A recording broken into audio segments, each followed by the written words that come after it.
gave his best years to education at Chapel Hill. Guy finished pharmacy school and then went to medical school. Well, Julie. Yeah, and his wife actually, his wife is, her mother, was of the people in Sampson County, they're Coharie Indians. I don't know if you know any Coharie. But the Coharie people have intermarried here with Lumbees. The Brewington family name is a common name there, and there's some Brewingtons here, and they come from Sampson. It's Sampson County. Clinton? Clinton. Yeah, Yes, sir. from Sampson County, Clinton. That's where Joey's wife's people are from. I see. And her dad's Caucasian, but her mother was Coharie. I see. And that's the church I was preaching in when I was in college. I started my pastoral work. I was 19 years old and started preaching in that church, but I lived here. Really? And I was in school at Chapel Hill in Campbell, and that's where I got my education. And so, but I was serving that church in Sampson County. Yes, sir. Baptist church. Yes, sir. Yeah. Did you happen to know Jimmy Suggs while you were in Sampson County? I know the name now. The name? Jimmy Suggs. Jimmy Suggs, yes, sir. Now, you know, I haven't been there since 1978 as a resident. I see. Yeah, I see. I lived there from 69 to 78. Yes, sir.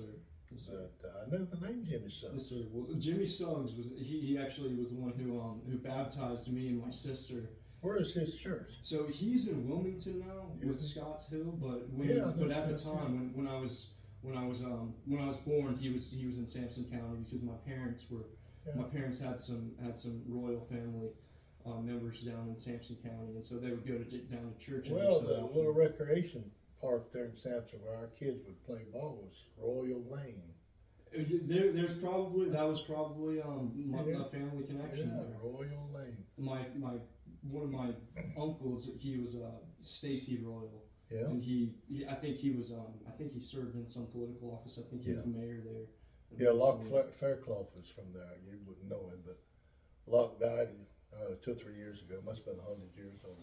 Yes, sir. But he was a senator, North Carolina senator. Really? Yeah, Locke was. Well, Fairclough, Locke Fairclough. Did I say Fairclough? Yes, sir. Fairclough, yeah. Highly esteemed Sampson County man. Yeah, so I enjoyed Sampson County. That's where my wife's from. That's her picture there by me.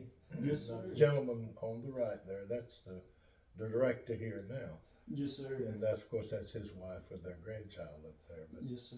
oh, he came to this work and just fit in so beautifully. We're just like a hand sliding in a glove. Yes, sir. And we didn't really have transition, we had succession. Yes, sir. It's been beautiful. That's great. So let's talk about what you need to talk about. Yes, sir. Well, I would just love to hear from you. Like, what has been your experience? What's been your journey? And would you just kind of just tell me just a little bit about kind of what got you into the ministry and Sure. and just how and just where you're from and where you're at? Well, I grew up within 2 miles of where you and I are sitting. Yes, sir. And I went to school right across the street over here. All this campus, this beautiful campus here. Yes, sir. Yeah, I went to school at the elementary school, Pembroke Elementary. And went to school back in the day when we had a school system, a county school system of Indian schools. Back then, the races were deeply not divided, but separated. Yes, sir. It was the days of segregation. And so there were Indian schools and city schools here. Now, the Indian schools, I would say the membership was probably 100% Indian students. Yes, sir. And so when I went to Pembroke Elementary right here, grew up in that segregated lifestyle, and which actually speaks to the way Indian people have lived around here until maybe since the mid-60s, civil rights opens up, and all of a sudden we become more aware of racial relations and trying to build something better in our world and in our communities than just living so separate.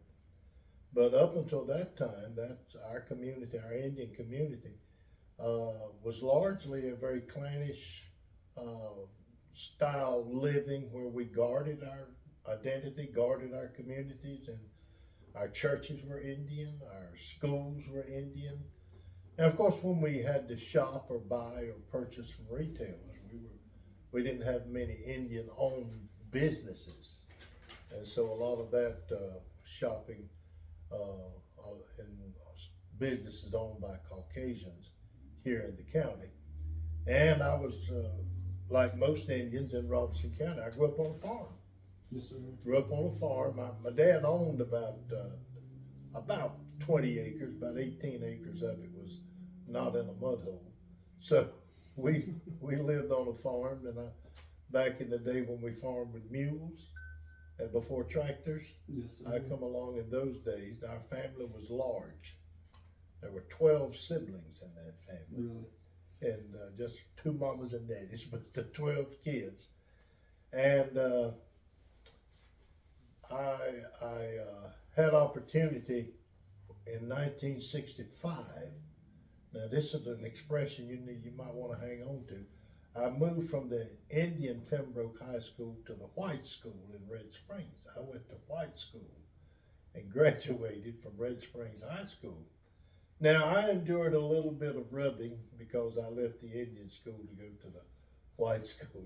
Yes, sir. What are y'all up to here going to white school? And of course, my experience there was that this was not my school. And so there was a place for me, and I kept my place, being in white school. And I respected that and regarded that. And so that was my coming up early, but I grew up in church as well. Now you're interested in our religion, our Christianity. Yes, sir. And typically people my age just grew up around the church, in the church.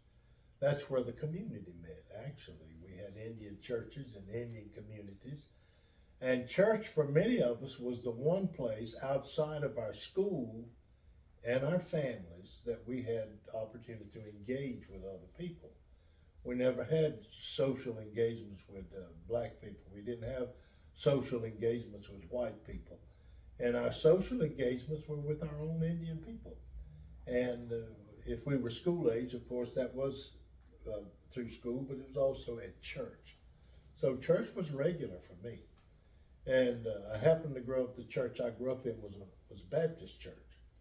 And my dad's church was a Free Will Baptist, but they were within a half mile of each other.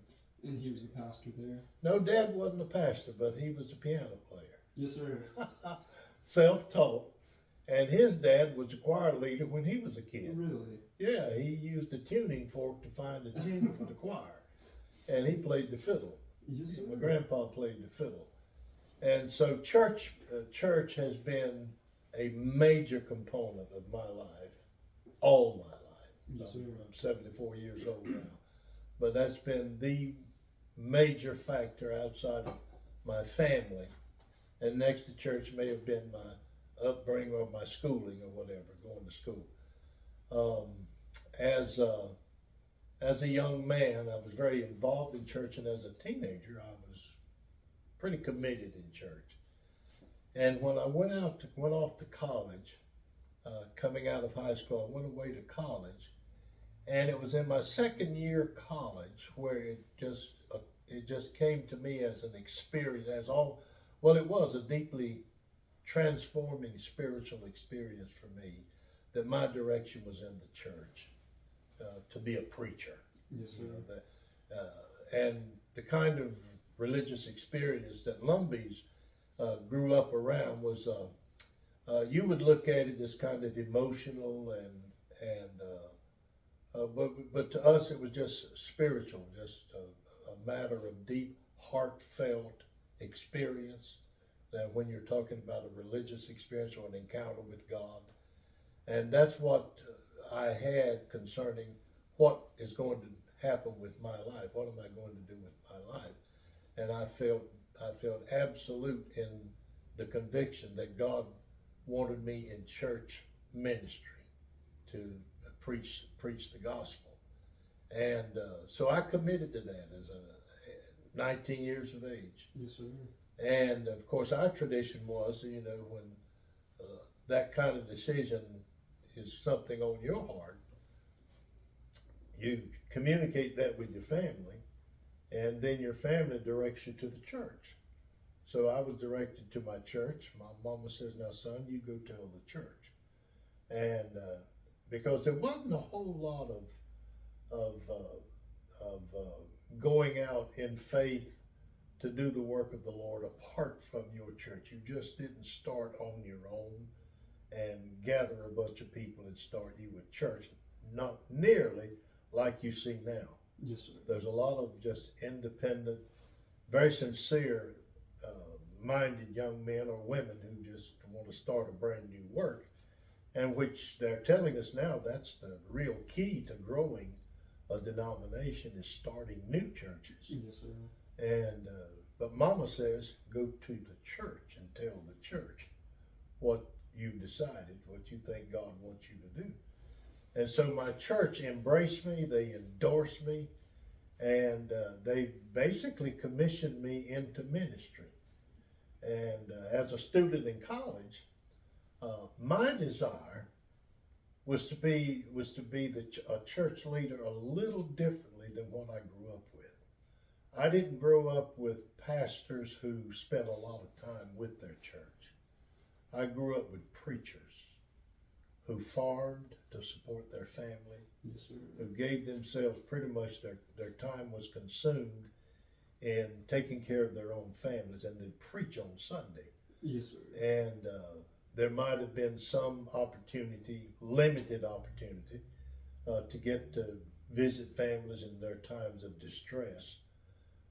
But that was limited, traveling and moving from this moving about was more expensive back then. And so we basically were led by preachers. And the idea of pastoring as a life's work was kind of new in my generation when I started in ministry. But that was my desire. That was my dream, or my view of what my calling was to be like. This was going to be my career. Yes, sir. And I would live by this career. There was one Lumbee preacher, he was United Methodist, that I would see him from time to time, and he always wore his tie, and his jacket was in the car, or if it was cool weather, he might have it on. And I would look at him, and I would think, now that's what it means to be a pastor. Yes, sir. Is always available every day to be with your people. But I didn't grow up in that. I grew up like most every other church in the Lumbee community, served by really good preaching guys who preach with fervor, enthusiasm, deep conviction, and listen to the expression, get happy when they preach. You've been in charismatic services, and a lot of rural Lumbee churches, their services were very charismatic in their worship style. Yes, sir. Very much so. Yes, sir. Now, the church right down the street here, across the street from the university, right down the street here, was much more reserved.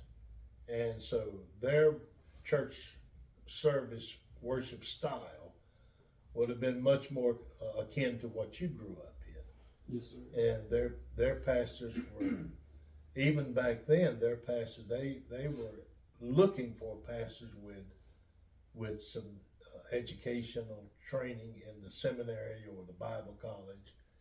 And in the 1950s and 60s, when you were insisting that your pastor, your preacher be seminary trained, automatically you were ruling out every Lumbee preacher there was, because there might have been one or two of us, the men before me, who might have been seminary trained. Yes, sir. And now, just an amount of our fellows have trained. This young man you just met here, he just completed his doctorate in ministry. Really? And we've got 4 or 5 of them in our little Baptist family here with doctoral degrees. And the guy who's director here of this office is enrolled at the seminary now, working on his doctorate. I see. So the seminary training, which was novel for me. As a matter of fact, people were concerned about preachers who went to school. you know, you go to school and they're going to basically turn you away from the Bible. You know, was the fear, Yes, sir. or that you'd lose your preaching touch or something. Yes, sir. But I wanted to go to the seminary. Matter of fact, I wanted to finish college so I could get to the seminary. Right. It was my whole heart. Just let me get out of college so I can get to the seminary. And I did all that when I lived in Sampson County at the church in Sampson County. Now they're not Lumbee people, they're Coharie people. But that church in Sampson County, which is 65, 70 miles from right on this spot where we sit, was part of this fellowship of Baptist churches. The Burnt Swamp Association is kind of like a family or a network of Indian churches. It was formed in 1881 officially. May have had, and I think there was meetings of these churches going back as far as 1877, three little Indian churches that were meeting together just to encourage each other and support one another. But 1881, they formed and organized what we have right here as the Burnt Swamp Baptist Association. And if you're Southern Baptist, you understand the association is kind of like the regional network of Baptist churches. Yes, sir. Except back in those days, you know, we were all Indians, and of course, we couldn't be part of white associations. And I don't even know if we would have wanted to have been, but we couldn't have been part of a white association. But a couple of the preachers in the white association helped us organize our Baptist Association for the Indians. Burnt Swamp Association actually is the first organized organization of churches for Indians and organized by Indians for Indians. Yes, sir. And the way of life in the late 19th century, for Indian people was whatever you did it with Indian people. And so, as I've been saying, our churches, our schools, our families, all of that was fairly homogeneous Indian. Yes, sir. And so our churches began that way. And we were that way until, just maybe a generation ago, when you see integration begin. You see African Americans and Caucasian people joining in with Indian people. And nowadays, when you say Indian church in 2023, you have to explain what is an Indian church. Because the fellowships now are largely integrated fellowship. And if it's a new church, it's absolutely an integrated fellowship. But the churches of Burnt Swamp are historically Indian churches. They're still largely. Yes, sir. Still largely Indian churches and located in communities of Indian people. So that's the background of my religious upbringing. Yes, sir. My upbringing. I graduated seminary in 1977. And so it's been 40, however many years ago, 44 years ago. And I was, the gentleman who directed our association, he had a seminary degree. And he's about 7 or 8 years older than me. And we had one other pastor with a seminary degree who was Lumbee. And he was educated, he got a degree back in the early 1950s. Really? Which was really unheard of. Yes, sir. And in the 1950s, the seminary for Baptist preachers was in Louisville, Kentucky. So he graduated from the seminary in Louisville. But he had returned home to serve here. So when I finished the seminary, we just did not have seminary trained pastors. And there wasn't really a great push or a great demand by churches. We don't want to preach if you hadn't been to school. But now it's one of the things that churches think about, is does our pastor have some background yes, sir. in training? So he mentioned to you this class that's meeting in that conference room across that wall. Okay. That's a class for pastors who haven't been able to go to school, or lay people who would like to come. And there's ongoing training here for church leaders and particularly preachers who'd like to come, who can't afford to lead their lifestyle. They've got a family, they've got a job, and they may have a church, but they just can't drop everything and go to seminary. Right. And so Right. we've always tried to assist them with some training right here out of this building. Yes, sir. And now with the internet, I mean, who's got to go anywhere now? Right. And Liberty University, for instance, got I don't know how many thousands of students they have enrolled online. Yes, sir. And that's true, I guess, with any school, that you don't really have to get up and go anywhere now. Just sit in your living room and go to school if that's what you want.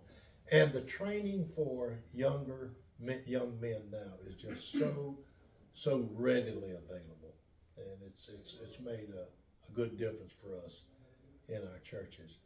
Now the gospel coming to Indians, we used to hear this. I used to hear this from non-Indian people or even Indians on reservations, Indians west of us in reservation communities, who are not nearly as predominantly Christian as we are. Yes, sir.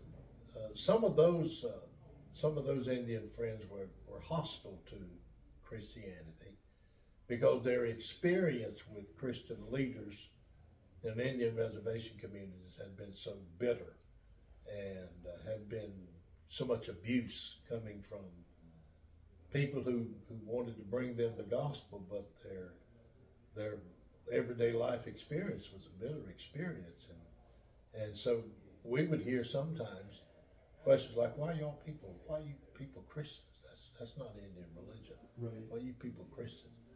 But it's about all, when you talk about Lumbees now, probably in the last couple of 100 years, we are Christian, and that's what we have been. And I resent it when people think of native people being heathen. I said we're not heathen people, we're very deeply spiritual people. But we didn't know the gospel till Europeans brought us the gospel. Yes, sir. You know, the gospel is a singular message about what God has done for us in Christ. We didn't know that. Indians didn't know that until somebody brought that here. So Europeans brought that here, and so that we became Christians because of that message. Now with Lumbee people, our background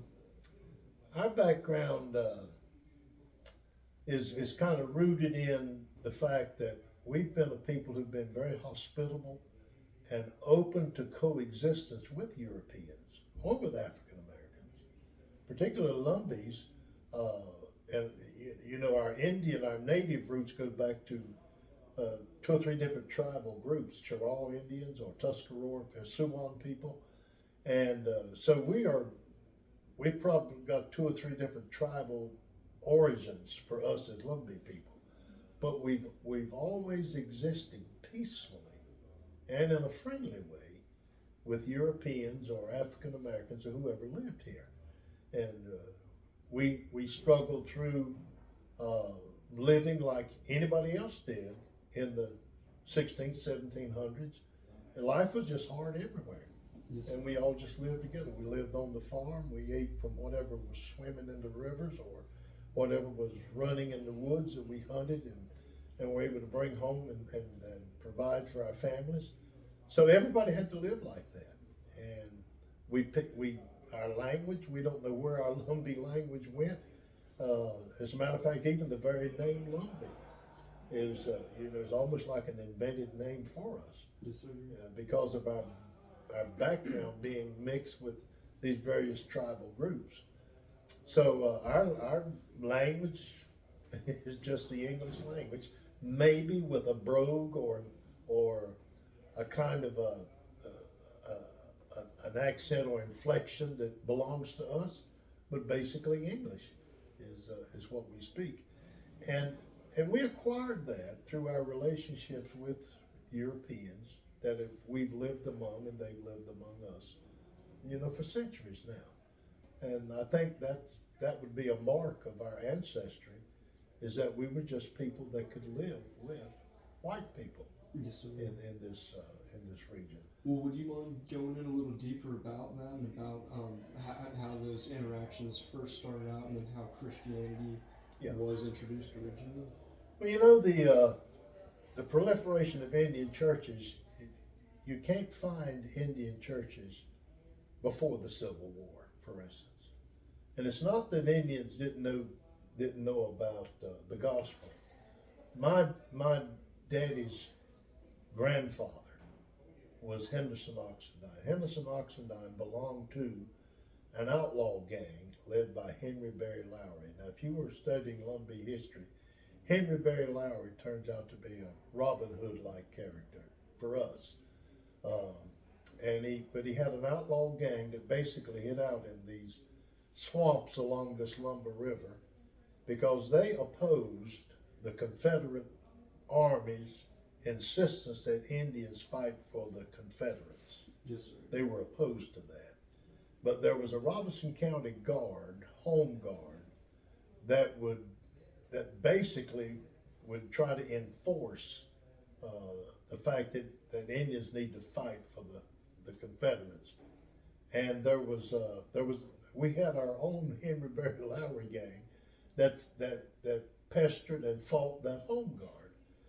And the home guard was so belligerent against Henry Berry's gang. Henry Berry, as a young man, witnessed them shoot to death his mother and his father and his brother. Was hiding in the bushes and saw them do that. Henry Berry made a vow that every one of that home guard would meet their death at his hands in his lifetime. And he formed a gang which pretty much brought that about. So, if you're a white person in Robeson County, Henry Berry Lowry was an arch enemy, but not to white people, but to that home guard. And my daddy's grandfather was part of his gang. Really? But he was hung in 1871 in Lumberton. And the story is, and I've read this even in some of the historical records, that when Henderson Oxendine was taken up to be hanged, he was singing a hymn. He was singing a hymn, and the people were moved to tears listening to him sing a hymn as they were hanging him. And so it occurred to me, well, we didn't have all these Indian churches, but the man could sing a hymn. The man was familiar with the gospel message. And I think what was happening, before the Civil War, is there certainly were churches in the area, but very likely a church in a community. Everybody just went to that church. We have a church over here not far from where we're sitting, maybe 10 miles, the Saddle Tree Baptist Church. The building is still standing. It's been renovated somewhat. But you can walk in that front door, and then immediately there's a little stairway up to a little compartment up there where slaves and Indians would sit when they'd come to worship. And when I lived in Sampson County, I'd always come to a crossroad to have to stop before I could proceed across. And there's a church there on the left, Piney Green Baptist Church. And Piney Green used to be the church for everybody in that region, Indians, whites, or blacks, whoever. But Indian churches began to appear and really proliferate toward the end of that 19th century. Burnt Swamp Association, 1870s. Yes, sir. And we started with 3 by the year 1900. We must have had 12 or 15. And that's just in the Baptist group. Right. So my sense is that the gospel was made known among our people even before we built churches. Or there might have been, I don't know how they met, if they met in homes, but churches began to appear in the 1870s, 1880s. And as they did, they were grouped by race. Indian people went to Indian churches. And this is something I guess is true of Lumbee people. They always guarded themselves as a separate people. We're Indian people. And we meet together when we worship, we socialize together. And actually, when churches were forming, there was already a movement to build little schoolhouses for Indian children. North Carolina did not educate Indians. As a matter of fact, there was legislation, and Can't cite you exactly, but 1835, there was state legislature not to fund Indians' education. So communities educated their children. And so you have these, I don't know, must have been 20 or 30 little Indian schools across the area. And oftentimes, where you'd find a school, there might be a church meeting there. Yes, sir. Either the school meets in the church or the church meets in the school. Right now, I'm pastoring out here in a little country church called Deep Branch Baptist Church. Right across the road is Deep Branch Elementary School. Yes, sir. I could take you back here 4 miles. Prospect Methodist Church, one of the largest churches in our county. Right across the street is Prospect Elementary School. Yes, sir. Take you down to South Robinson, down toward Roland. There's South Robinson School. Right across the street is a Methodist church. Or down at Union Chapel. Union Chapel, we could drive out to Union Chapel, be there in 5 minutes. There's Union Chapel Elementary School, Union Chapel Church, right across the street. Right. So it kind of confirms the record that schools and churches kind of come along simultaneously. As a matter of fact, this university over here, 1887 is the year this university is dated to having been established. It was established just to be a school that would train Indian people to be teachers. It was given $500 by the state legislature for this school to get started. So Indians would have a little school to train their school teachers to teach their students. And the people that helped form this school were the people that started our churches. And Lumbee people have been school builders and church builders since the 19th century. That's basically how we've come to be identified in our worship life and in our education life, is because our community leaders build our schools, build our churches, and made sure that people attending those institutions were Lumbee people. The schools usually had their local committees who would kind of guard close to the kids who'd be able to come. And Indians didn't want to be, they didn't want to lose their identity and become black, or lose their identity and become white. So the schools were pretty well guarded by local community people who make sure these schools are filled with Indian kids. And of course the churches were the same way. Now, out of those schools and churches, leadership just emerges.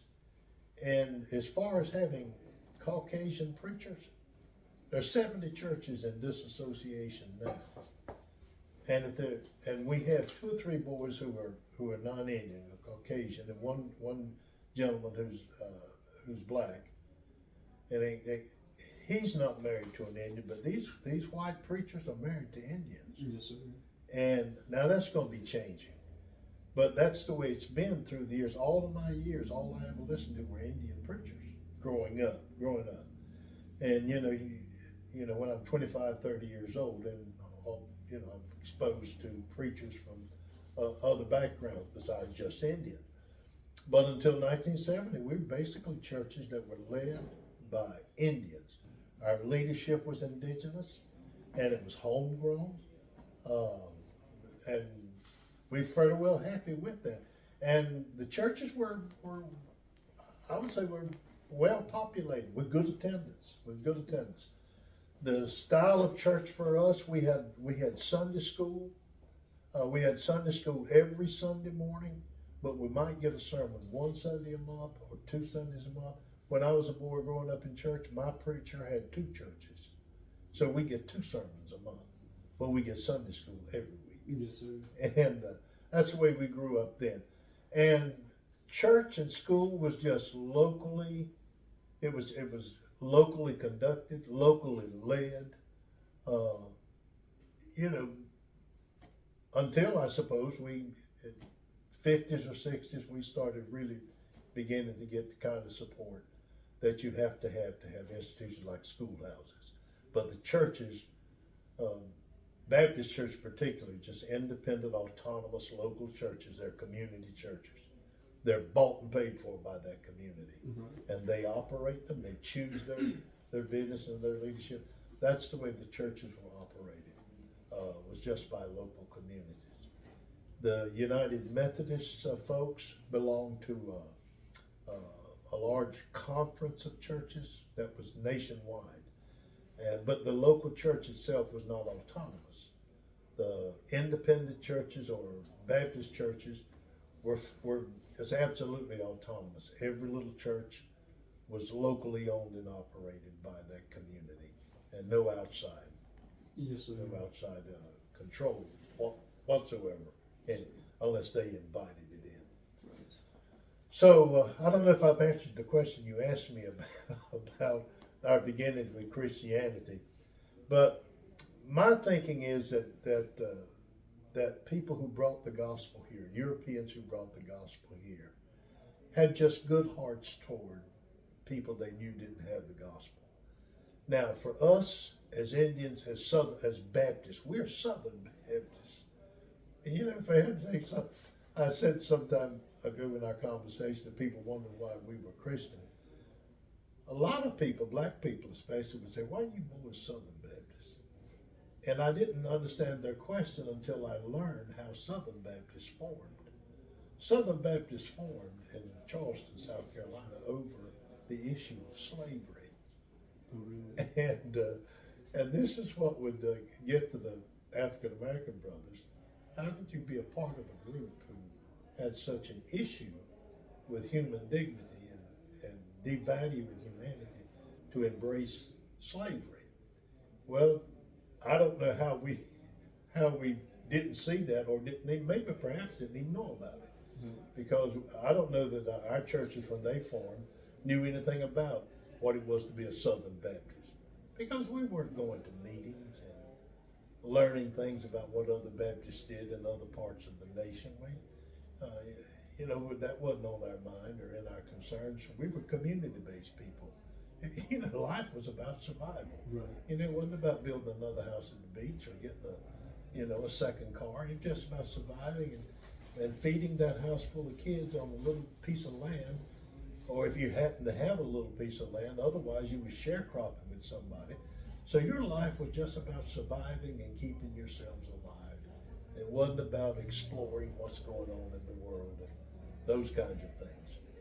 And so the gospel came to us by people who just had initiative to want to declare that message to us. And Lumbees embraced it. Lumbees received it. And even our churches developed from that. We're very conservative in our approach to the scriptures. And we may not have understood all the scriptures we're saying, but we believed it all. Our idea was you don't understand it and then believe it, you believe it and then you embrace it because of what it says. And that doesn't mean that we lived any better or any more perfectly than any other human being. Yes, sir. We're subject to life like anybody else, but we took a very conservative view toward the Bible, the scriptures, and so we grew up like that in our way of looking at life. Life is to be ordered by the scripture as much as possible. But we had as much violence and as much evil in it as anybody else in their communities. We weren't any better than anybody else, but we were church-going people, and the church was a huge part of who we were. Yes, sir. As people, as a community. Yes, sir.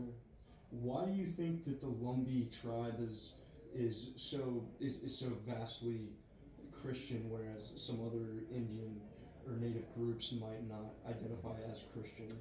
One of the things, and I've just said something in passing a while ago about reservation Indians. Yes, sir. Reservation Indians had a very dehumanizing experience from, I suppose, maybe it was the Catholic Church, who somehow or another may have had a low view of some of those Indians. And I don't know all the stories of how Indians were treated in reservations, but I do know the horror stories of boarding schools Yes, sir. and how kids were taken out of their communities, forced to live elsewhere, denied opportunity to speak their language, and all sorts of cultural things cut away from them, and somehow or another being done in the name of the church. So much so that Christianity left a very bitter taste in the experience of Western Indians. The statistics now say that probably 5% of the Indians, the native people in America, are Christian. 5%. And a lot of that is due to the fact that Indians, particularly who live very traditional in reservation communities, just have no interest in Christianity because they see it as a white man's religion. And to them, a white man is the worst enemy they've ever had in their history, in their background. Lumbie's experience has been different. It's been different, and not having been on a reservation, having to live and survive and provide for ourselves the way we had to do here, our life was what we made it. But in many of the reservation communities, when the government put them in these properties where they located them, there's no way to live hardly in some of those. I don't know if you ever visited those reservation areas, but there's no way to make a living out there, where they live, and, except to hunt and fish perhaps. Yes, sir. But, we could farm, and build our own houses and whatever. But it appears to me that the whole experience of being Indians in the West, of being Indians that the government had pushed and forced to live in certain areas, was a better way of life. And when the church comes in and seems to be as backbreaking against them as the government itself was, Christianity just there was no desire among Indian populations to embrace Christianity. And now Indians who are deeply committed in their faith will say sometimes, if Indians are going to be reached, Christian Indians are going to reach them. And I think there may be some truth to that, because the Lumbee people and the Indians in North Carolina and some of these other tribal groups have constant outreach in some of the Western communities. I see. And one of the things that opened doors for us is, hey, these are our people coming to help us. These are Indians coming to help Indians. So that there's something positive about that. Yes, sir. If Indians reach out to Indians. But I don't know all the dynamics of why Western Indians have not responded to the gospel as well, except that the message bearer was so hard on the people, and the experience that the message bearer brought was such a hard, bitter experience for them. We haven't seen as much of that, I would say, in the East. I don't know how many Indian tribes are along this Atlantic eastern coast, this eastern United States. In North Carolina, there must be 8 or 10 different little state-recognized tribal groups, Lumbees being the largest one. And in the Burnt Swamp Association, we have the Lumbee, we have the Suwans, we have the Halawassaponi, we have the Kahari Indians, we have the Occaneechi people. So we've got 5 tribes represented just in our little fellowship of Baptist churches. And so Christianity among Eastern Indians, even down in Florida, strong churches in the reservations in Florida. They're on the East Coast. But strong churches down there. A good friend of mine is pastor of one of the Seminole churches, not far off from Fort Myers, Florida. Yes, sir. And he has a very strong church there. There's several other Indian churches down there. And they have kind of a vibrant church life in those tribal communities.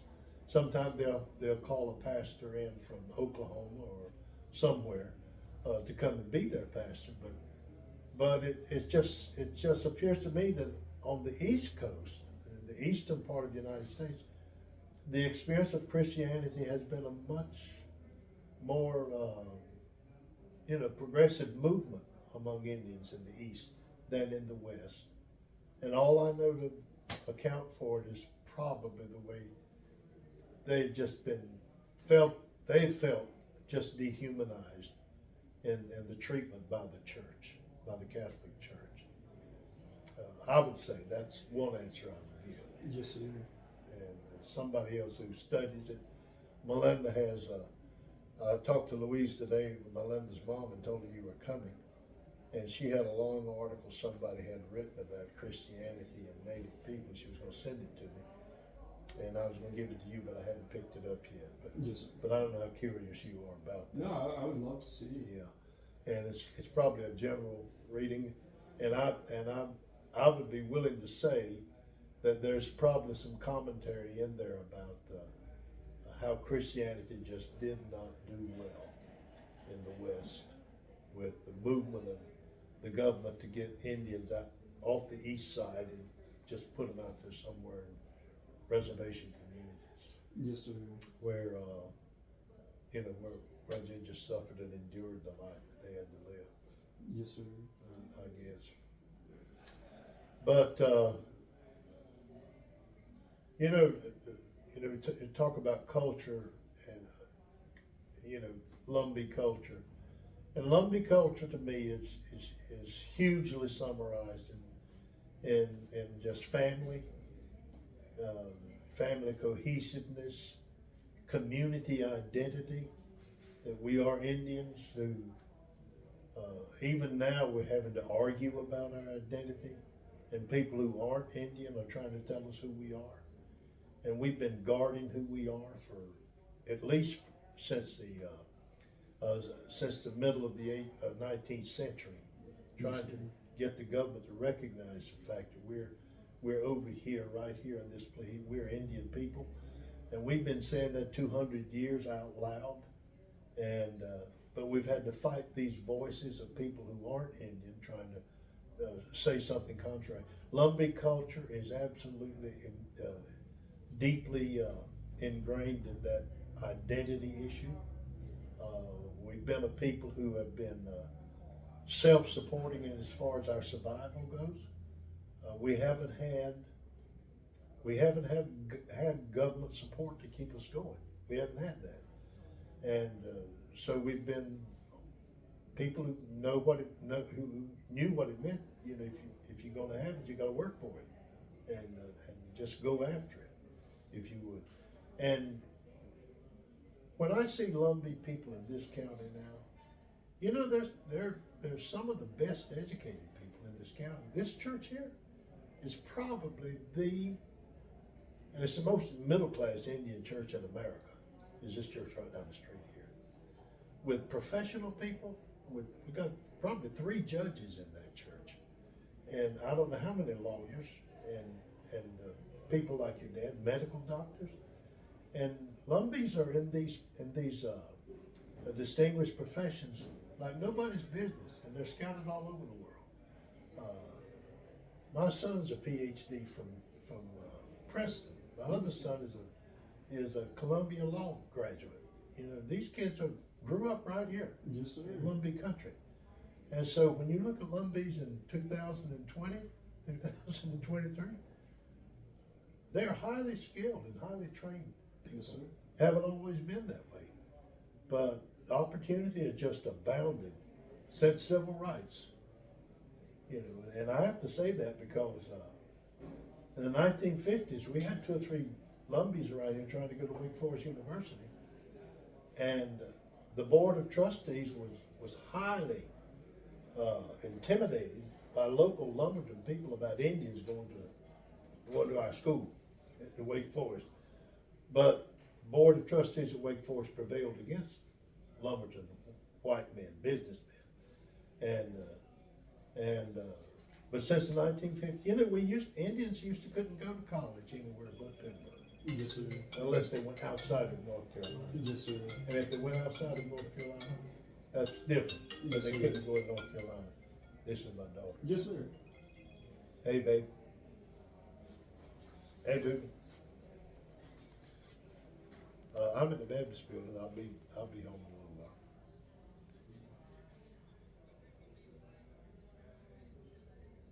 Okay. Yeah, I'm good. Okay. All right, I'll bring him to you. Okay, bye. Okay, a couple. No problem. Okay, bye.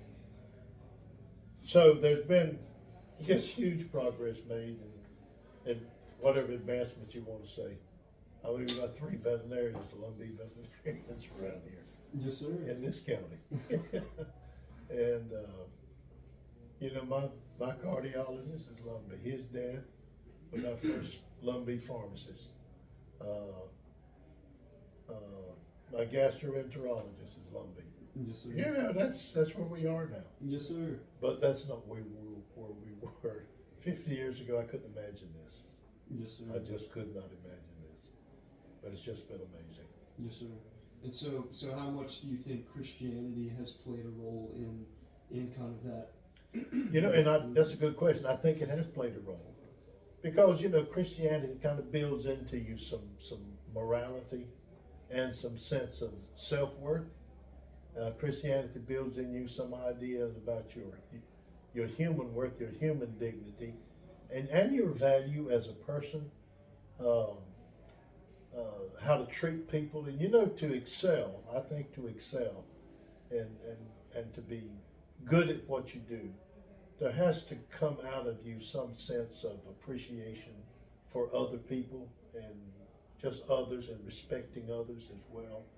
The work that your dad does, for instance, is service to humanity. You know, and that's what I do. Yes, sir. And you know, if I talk to your dad, I said, what you do is the Lord's work. You know, and I'm kind of like Martin Luther. Our vocations, you know, our vocations are the Lord's work. Yes, sir. And I think that's what Christianity kind of instills in you.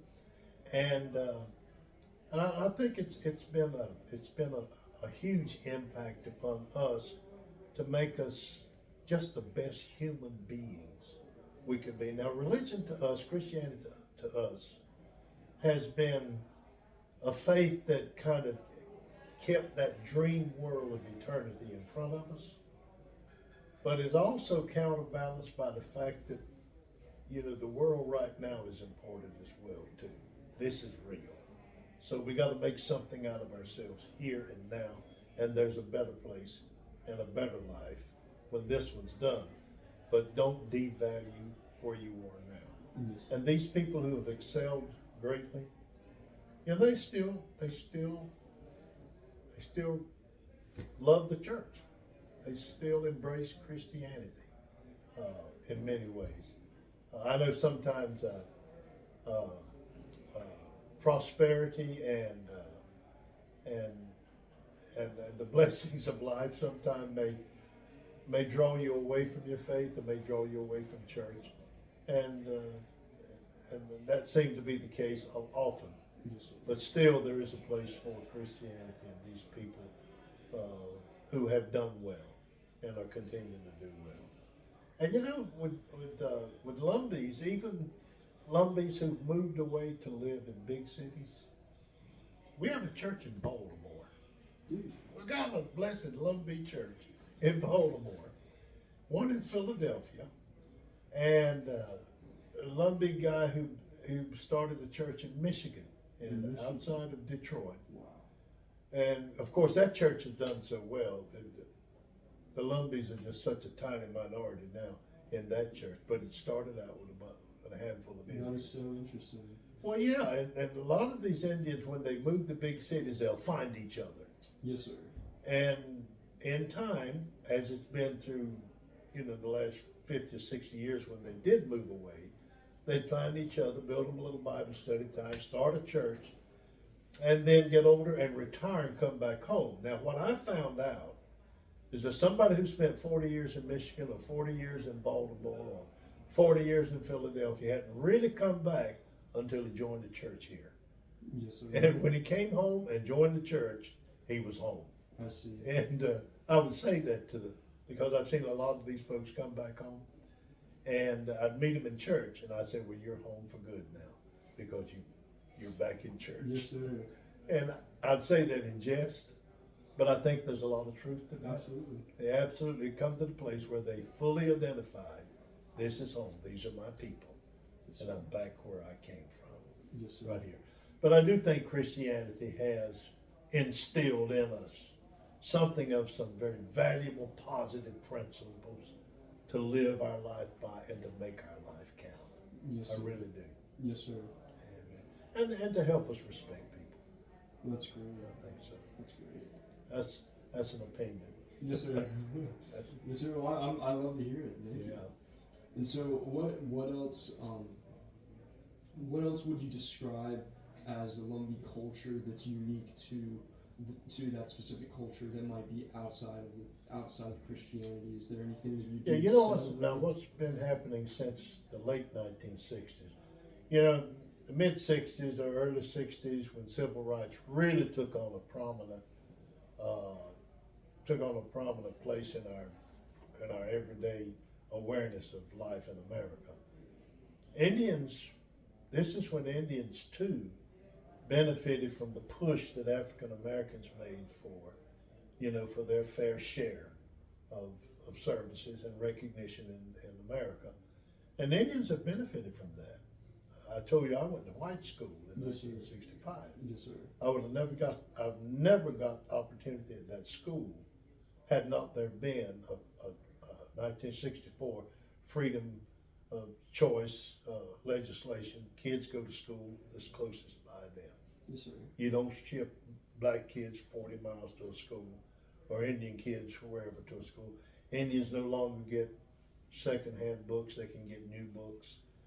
So I think that in the mid '60s, when all of this upheaval comes about, we started here. There was a little of a 501c3 community-based, a CBO, community-based organization, Lumbee Regional Development Association.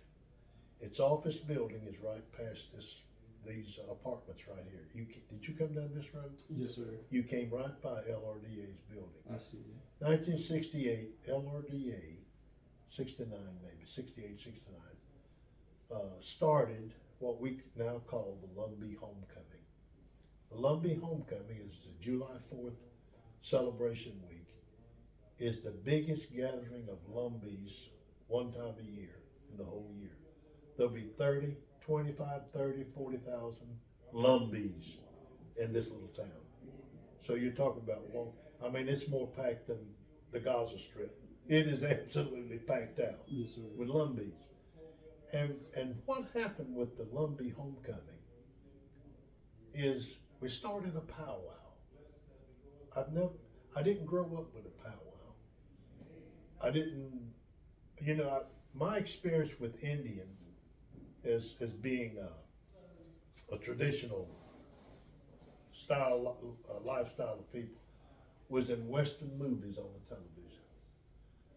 I didn't like being an Indian because they always got killed. I wanted to be a cowboy. Yes, sir. Cowboys always won. But anyway, when we started the homecoming, the powwow comes. Well, it was kind of odd at first for people my age. Now, at that time, I was 20 years old. So it was a little bit odd with me. But it was very odd for my dad. Yes, sir. My dad didn't grow up, he didn't have a powwow. Now, he had Red Man's Lodge when he was a boy. The Red Man Lodge was the community leaders who kind of took care of looking out for the community, making sure Indians were being treated right, making sure the schools were looked after, and Indian life was being guarded and protected.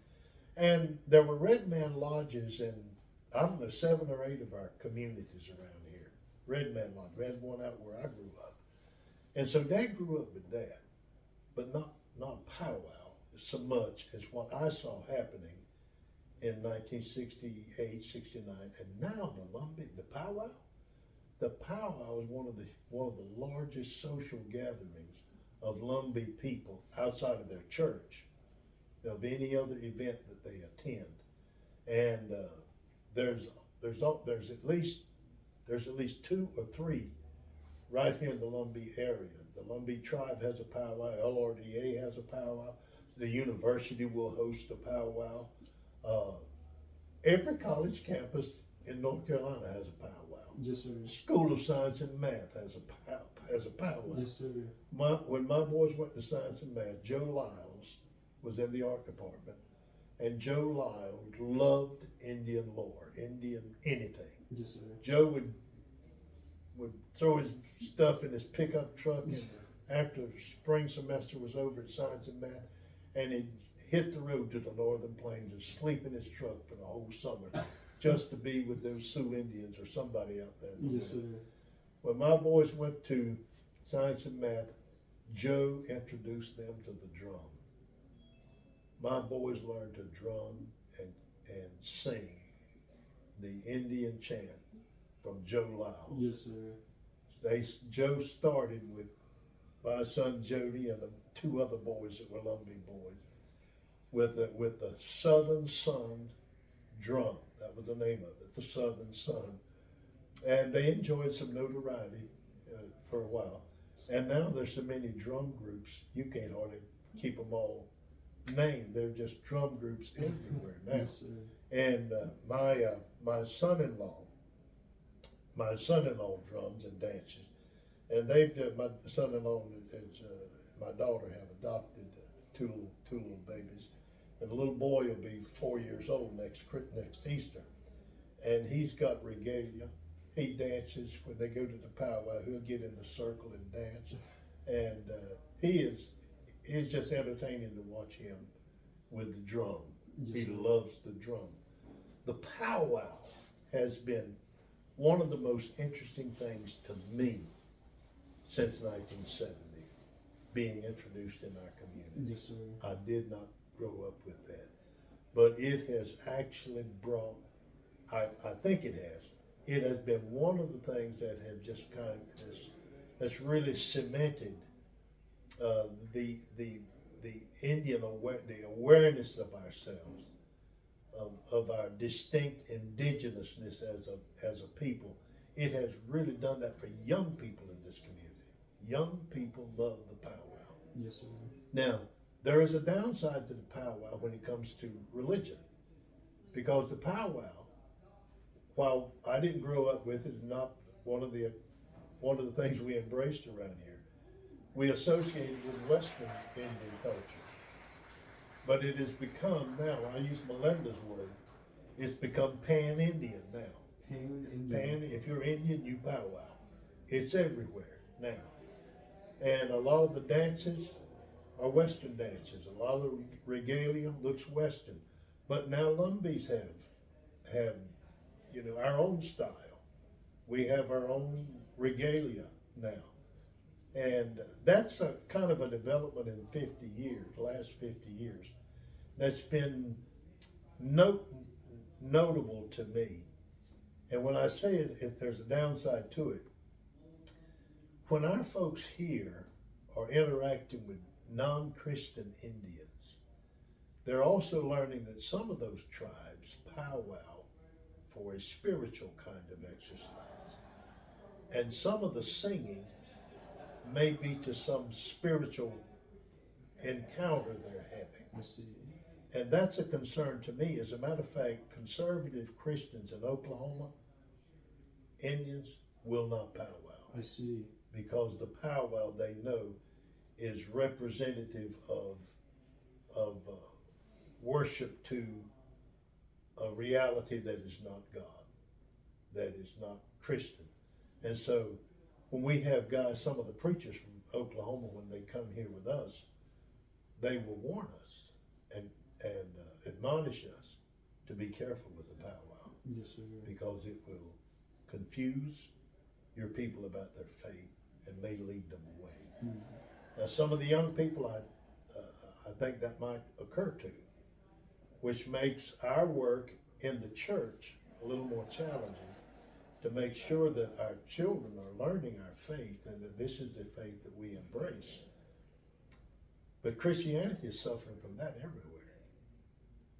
You know, I grew up as an every Sunday person Yes, sir. in church.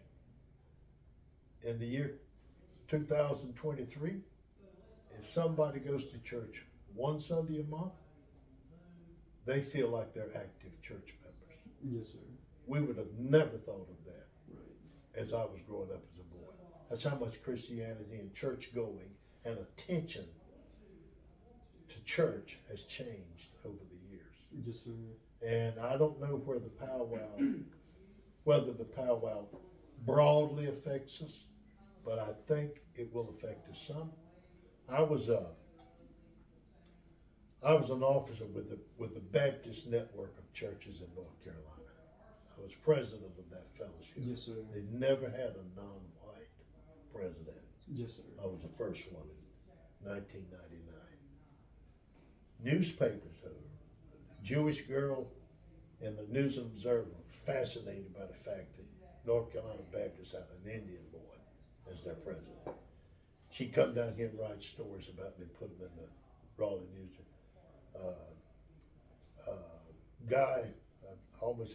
John Rayleigh, Winston-Salem Journal, spent 2 or 3 days with me here just to see our people. During that time, fascinated that North Carolina Baptists had somebody who wasn't white as a president of their fellowship. John Rayleigh said to me, he said, this powwow is going to change your people. I said, oh no, John, we'll never do that. He said, it will. He says, I see these kids and how they're engaged in this powwow. This is intriguing. And he says, if you watch this stuff, they're going to get attracted to something they didn't grow up with. Mm. And I think John probably was making a point that I didn't want to agree with. But I think maybe it happens to every culture. You know, as you begin to get more global in your experience and you begin to see there is life not like mine, you know, in other places. Yes, sir. And you explore, you know, other ways of life other people embrace. Yeah, you're not just curious about it, but sometimes you may be drawn to it. So the powwow, I think for those of us my age who didn't grow up with it, who didn't grow up with the awareness of the western side of Indian, and didn't grow up with that much, and these younger people seeing it, that's us too.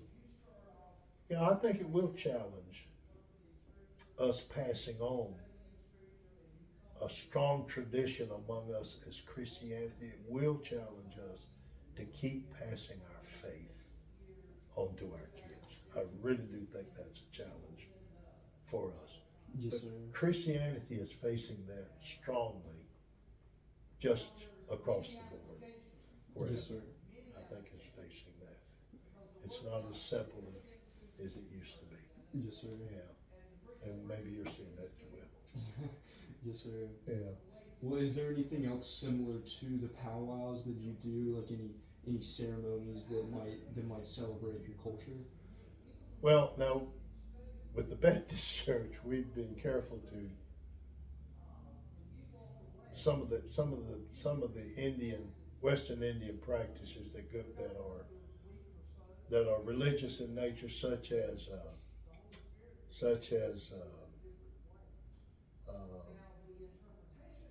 I've seen some of my brothers in the United Methodist Church light up a little vase of sage and blow blessing over a meeting, or blow blessing over a place, whatever.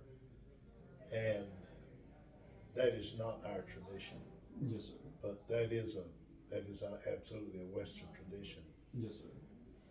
Which I was told, particularly some tribes would practice burning this sage or whatever they were burning and blowing the smoke as a form of driving away demons or something, and blessing a place.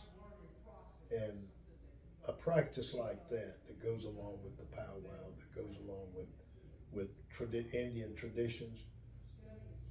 We didn't grow up with that. We didn't know what that was. Right. But the powwow has introduced many of us to that. Mm-hmm. And some of my brothers in the United Methodist Church would absolutely practice in some of their gatherings. And I was always careful. Not, I just didn't appreciate that. I thought that was we were leaving something that we shouldn't be leaving by Yes, sir. embracing that. And but I don't know any other traditions that have come with. I know the dance. I don't dance. My sons didn't dance. They sang. They drummed.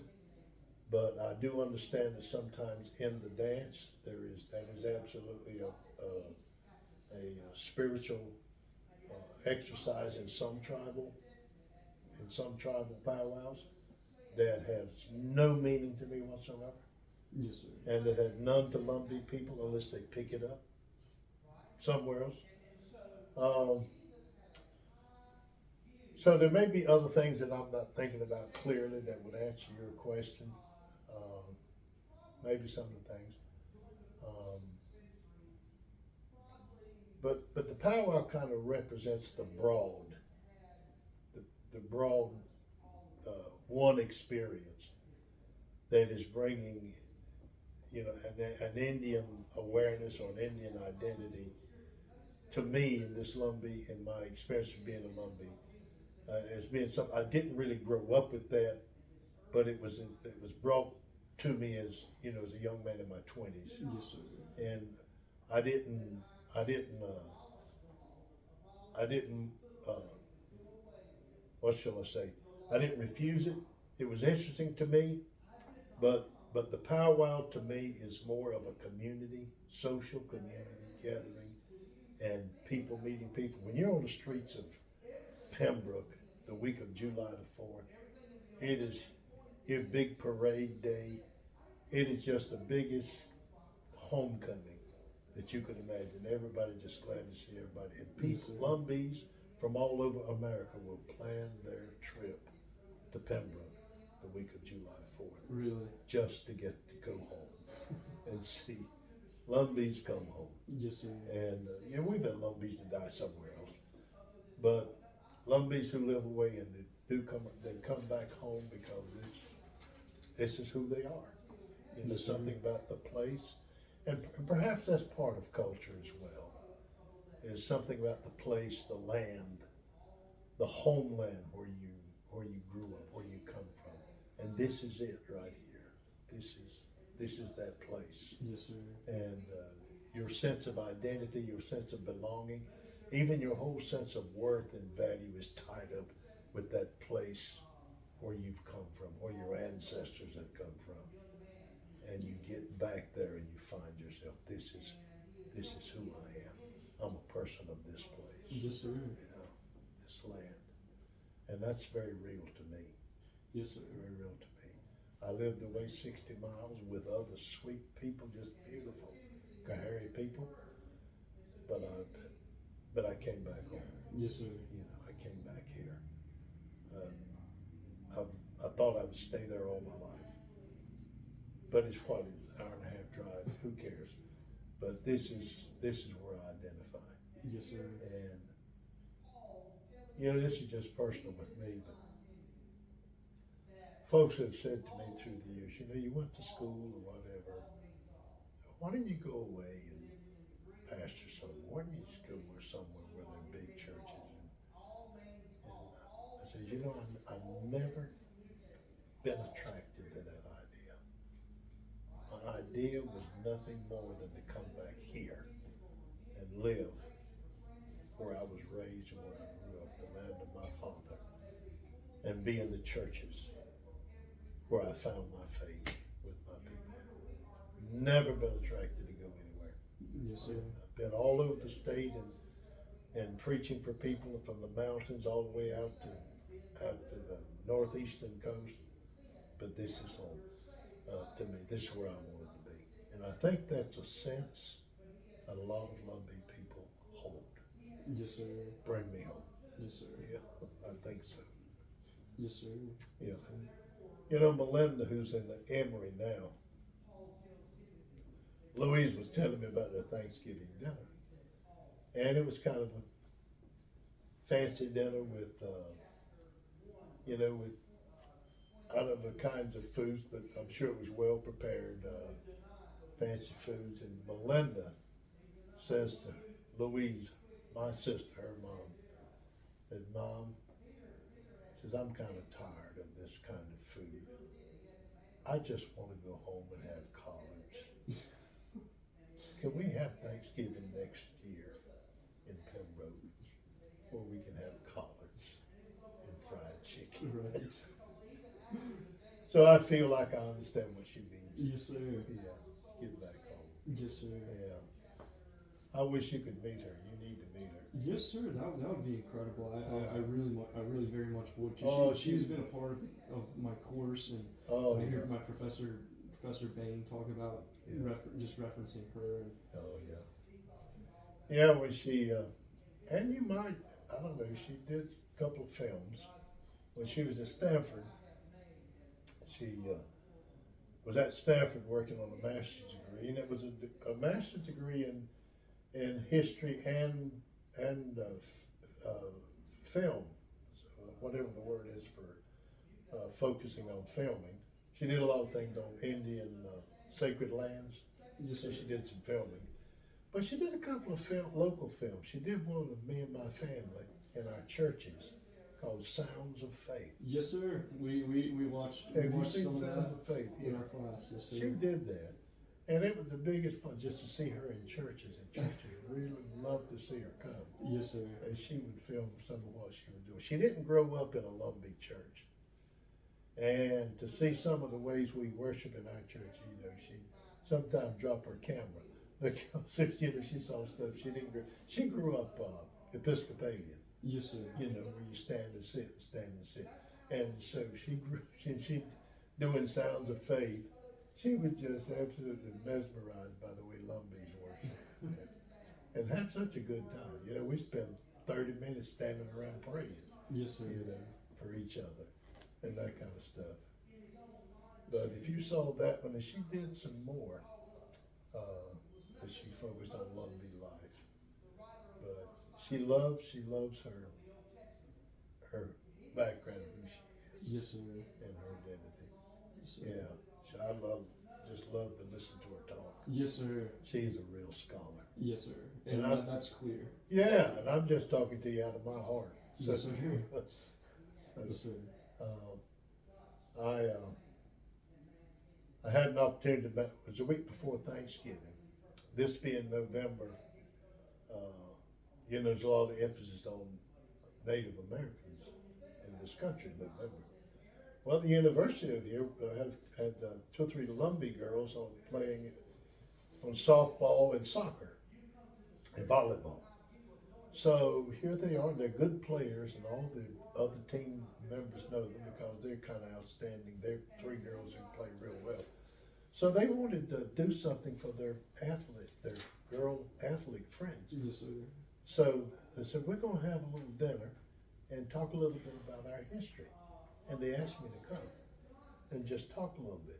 I said, well, yeah, I can do that. I can talk about, our churches and things like that.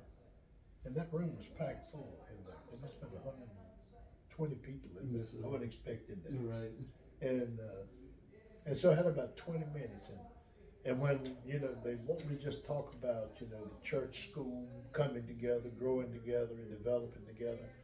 And even this land we're sitting on, there's a story with this property where we are, and right down the street is a children's home. I haven't told you any of that, but there's a children's home right down the street.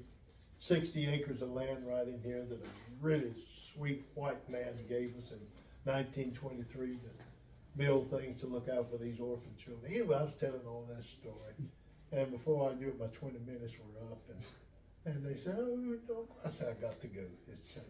You guys got. I had the best time with them. And then I went to another church having a Founders Day, and they wanted to hear the story of how our Baptist churches got started and are growing. And I love to tell that story. We did in the year 2000.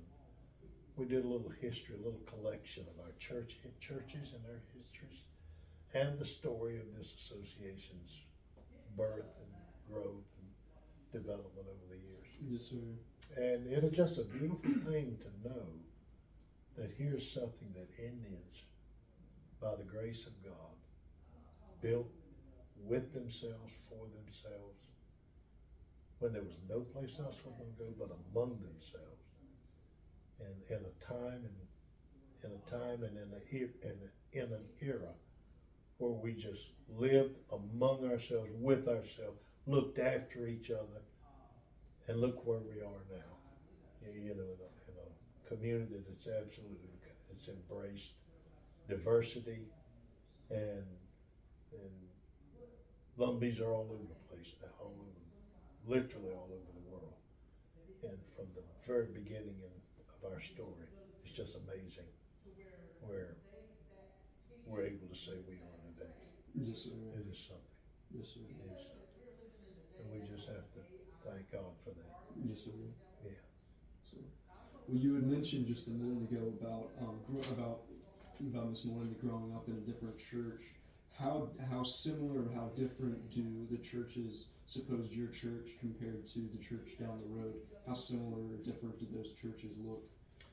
I would say now, this association of Baptists, and there are other denominations here, but there weren't many churches of the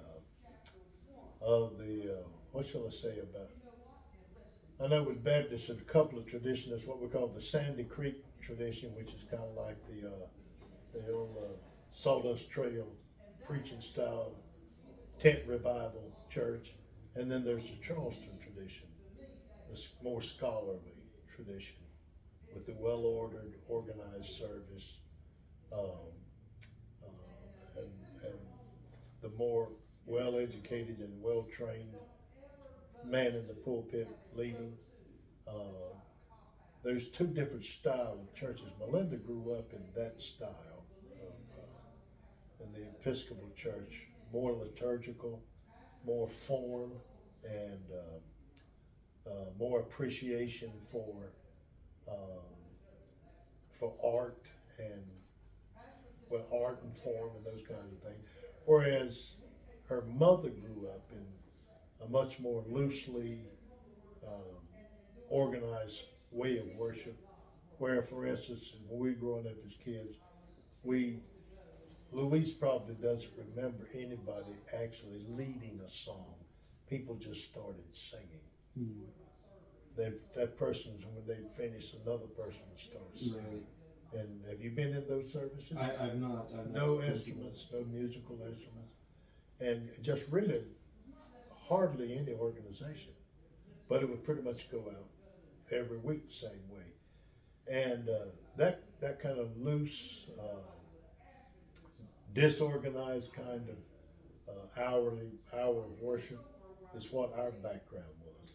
But Lindy grew up much more in a much more well-ordered liturgical style. You've got in the Lumbee church, here's your Bible and your hymn book, and in Lindy's church, it's you hardly need your Bible and the hymn because you got the Book of Common Prayer, and with the Book of Common Prayer, all of your service meditations and readings, you're reading, and it's listed for you. The order is there, in that kind of orderly way. She grew up in that, but her dad and her mother grew up in this kind of different kind of environment of church, where the leadership was not well trained like the year she came along in her lifetime.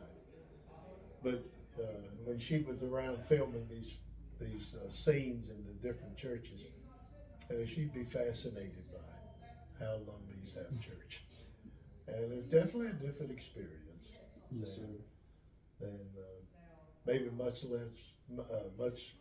less scholarly than what she was accustomed to in Durham. But a lot of feeling, a lot of emotional expression, and where people just at prayer time, they just really tell intimate things about their lives that was need to be prayed for. Just open up and share it, Yes, sir. really. And I would tell that to the guys at the seminary, they could hardly believe that people would do that in the church. And I would basically say that's our service every Sunday, Yes, sir. is to hear what's on the people's hearts. And they stand up and tell it, and we pray for it. And so Lindy really enjoyed that aspect of Lone Beach Church Yes, sir. life. Yes, sir. Yeah. So anyway, but uh, I mentioned the church down the street here has always insisted on trained clergy, Yes, sir. trained clergy, and well-ordered, structured uh, worship hour. They've always insisted on that. That church actually grew out of a ministry that the Home Mission Board, 1930s, the Home Mission Board, which is an agency of Southern Baptists to focus mission work or ministry to, well, we were the object of ministry. Native people were the first go-to people in America that Caucasians wanted to reach out to. We were the natives. So they wanted to bring us to Christianity. And so the Home Mission Board, and home missions meant the work Southern Baptists were trying to do in America to, bring Christianity to people. And so we were the objects of that. We saw, they looked at us as the mission field, which meant we were the object of missions. And as I was about to tell you, this land we're on here, there were 60 acres of this land.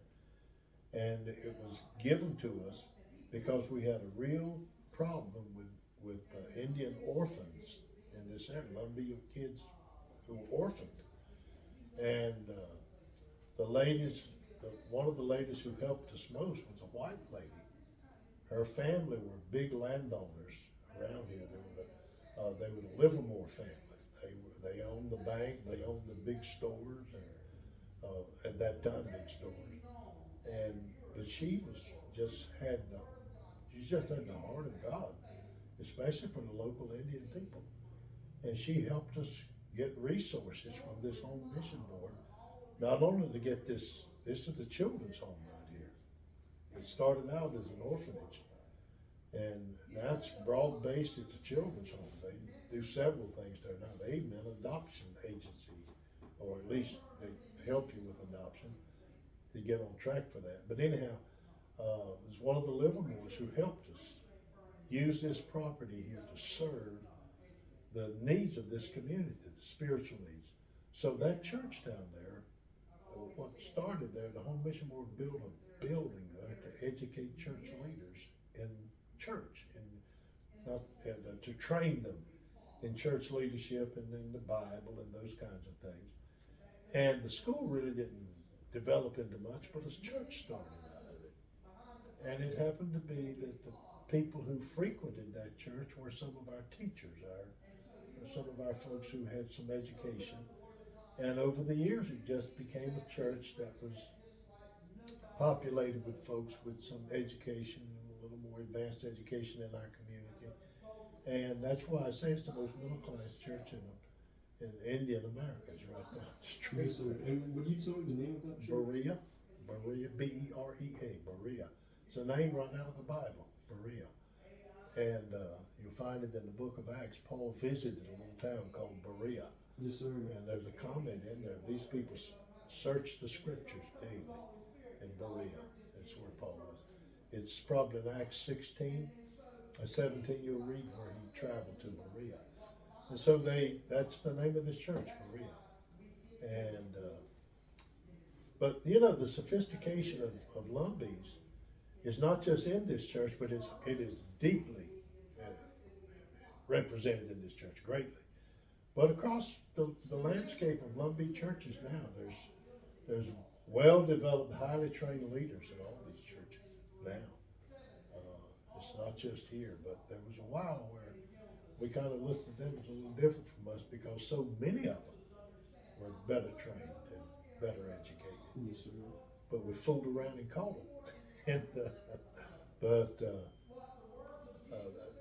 it grew out of a work that was meant to, kind of in a broader way, help develop church leadership in the Lumbee churches. And So that the church developed there, the children's home came along. In early 1970s with this association, that same home mission board helped these Baptist associations, these networks that I've been referring to, like Burnt Swamp Association, helped them to have a leader in the association called a superintendent of missions, kind of like a director. What this guy's doing now, what I did here for 30 years, the whole mission board subsidized salaries to put guys in these associations. So we needed a place to put us a little office. And we built this building in 1974 and were given the land. We're given a parcel of this land. We're on the north end of this 60 acres. The south end goes all the way down past that church. You'll see the Kentucky Fried Chicken down there is the other end of that property. And so it was 60 acres and most of it was belonged to that children's home. Well, in 1958, the children's home was, we asked the North Carolina Baptist Children's Home to come and just take over this children's home ministry, this orphanage ministry. And they did. Up until 1958, the local association basically did what we could to provide a place for orphans. And it opened up about 1940 or 42. But in 1958, we just said, you know, maybe the Children's Home of North Carolina Baptist can do something here we can't do by ourselves. And they did. So all the property went to the Children's Home. When we needed a place for this building, we went to the Children's Home and said, yeah, that's what that property is there for, Columbia's. So they gave us an acre, and then next door to us is a student ministry building. The Baptist Convention built that building there in the 80s, and then about 8 or 9 years ago, the convention chose a new direction for collegiate ministry, and they gave us the building and said, would y'all just take this building and try to maintain some kind of ongoing ministry? Now we got a church in that building, which is comprised, this young man you met here, he's the minister of that church. And he's doing campus ministry, and there are people from the community who come to his church. Back here, where you parked, is the old Burnt Swamp Church that this association was organized in 1877. We moved it here. And that was that building That's that I that saw building. out Did you back. see it? Yeah, I did. That's the building. Wow. And we moved it here just as a, museum of sorts. Right beside it is a double wide, which used to be a little medical building across town over there that one of the clinics in town, run by the neighboring town up here, Laurinburg, Scotland Medical Clinic, was in that building. They said, if y'all want it, come and move it, we'll give it to you. So we moved it here and set it up. And for about 10 years, we ran outreach ministries to victims of HIV and AIDS out of that building. And we got some funding for a good while. But after about 10 or 12 years, funding just kind of went away. And so the last thing we've been doing with it, and we've been allowing the university to use it for homeless students, because there's been a lot of students they recognize who are over there sleeping in their cars at night, or in the lobbies wherever they can find. And so they had a little division of their campus work at the university that tries to reach out to these students who can't afford meals or whatever, and they needed a place, if they could find one, to give some relief to these kids with nowhere to sleep. And so we said, hey, come use this building. So it's been amazing what this little property has done. Yes, sir. And it's been done through the church. Yes, sir. Yeah. But it's a blessing. Yeah. Well, that's great to hear just how integral the church is to the community, and how I've heard so many people say, and Miss Melinda, and how she said that it's almost impossible to remove your identity away from being surrounded by Christianity and in the structure of the church. Yeah. And to see schools built by church leaders, churches built by school leaders. Yes, sir. Yeah. And nowhere else to go but those two places. Yes, sir. So yeah, it's been the heart of our life. Yes, sir. Church, yeah. That's where you find your sweetheart. You grow up and marry her. Yeah. So that's what it's been like here. And you know, nowadays it's more diverse, more opportunities, more options. You know, I guess Lumbee people are, you know, we're as cosmopolitan as anybody, I suppose.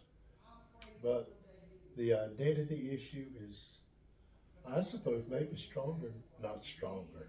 I just didn't, as a kid growing up, I think when Indianness hit me is when I went to white school. Yes, sir. And it really hit me, hey, this is not your school. Yes, sir. You know, Yes, sir. and I think that affected me is going into that environment. And it's been tough just shaking that off over the years. I was in Greek class at the seminary, and it was one of the advanced classes, and I was reading one of the New Testament books to them. It's one of those exams where you just meet with your professor, and whatever he wants you to talk about, you do that. And Yes, sir. he wanted me to read some New Testament for him. And I was just going to it, reading and translating and what I said. Wait a minute, he said, what's your background? Well, I thought it meant what's your heritage, what's your history. So I went into this spiel about who I was, and he said, whoa. So I'm not talking about that. He said, where'd you learn Greek? But you see, I was just so aware of not being, of just being an Indian Yes, sir. in a world that wasn't Indian. Yes, sir. I thought that's what he meant. Right. So I went into it telling him who I was. Said, that's not what I'm asking you. Yes, sir. I want to know where you learned Greek. Right. Yes, sir. Yeah. Well, this has been some great information. I really enjoy just hearing what you have to say. Yeah. If you were to say a question that I should be asking you, what would I need to ask you just to really cover anything that I don't know? About the Lumbee life? Yes, sir. Well, maybe you might want to know, do I have any real heartaches about Christianity and the Lumbee people Yes, as sir. I look ahead? And I think I do, but it's all kind of wrapped up with where Christianity is in the world. That it's it doesn't register with people with as great an impact, and I don't think Lumbee people are a whole lot different. The impact of our faith is not, to me, nearly as impactful or as great as it has been, and it's just, you know, I think the reality is now. The reality now is that if your faith isn't genuine, and it really has to be sincerely genuine, then it's not going to survive, because going through the motions doesn't work anymore. People don't come just to be coming. We may have in our past gone to church, participated in church because that's what you do. Right. And I don't think that's out there anymore. And casual Christianity, I don't think nobody's interested. If you're not passionate and really deeply committed, then Christianity is not going to matter much. And I've been hearing that. I've been hearing that for almost a generation. Almost a generation now. Is that just casual Christianity is out the door. It really is. And because we've prospered and we've fared well, and Sunday is a great day for almost anything other than church. It used to not be. To see people mowing along, and you're accustomed to that now, we're getting accustomed to it. my daddy didn't want to fish on a Sunday. Yes, sir. He didn't want to fish. He wouldn't shave on a Sunday. Really?